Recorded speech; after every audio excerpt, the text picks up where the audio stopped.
So I'm back here with my blocks that I just sewn together, and you can see it's kind of confusing where everything goes.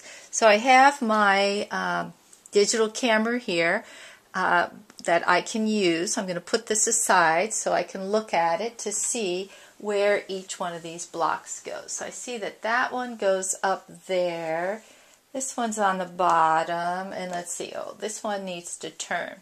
So now I'm ready with the next set of squares to take over, or the next sections to take over to the machine. I'm going to put right sides together, right sides together, right sides together. I'm going to put this in my right hand. That reminds me where it's going to go. And I'm going to take this up and walk over to the machine.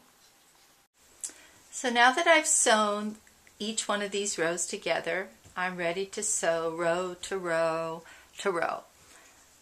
So just like before, I'm going to take and put right sides together, and I'm going to put what I'm going to be pinning in my right hand, or the seam that I'm going to sew in my right hand. I'm going to come down here to these seams. I like to push one seam in one direction, the other seam in the other direction.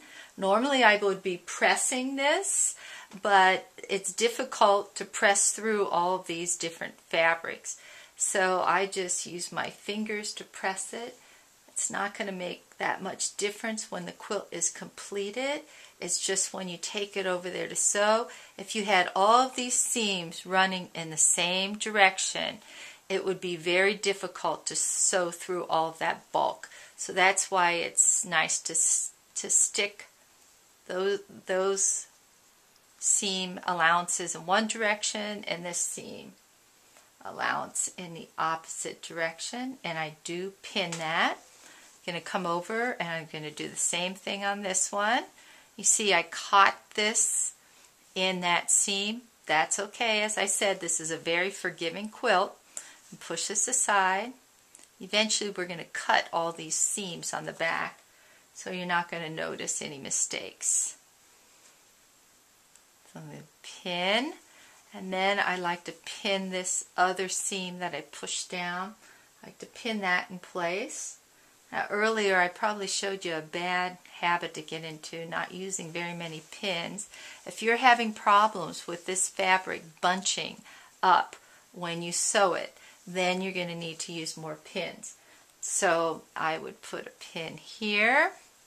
I might put a pin in the center if I'm having problems, and I also might put 2 pins there. I'm going to take another pin over, and last but not least, I like to pin the edges here just to make sure that I finish up. I want to make sure that this is lined up. Another reminder that when you're sewing regular patchwork, you want everything to be nice and neat in a row. When you're sewing these quilt as you go squares, sometimes all of this won't be nice and even.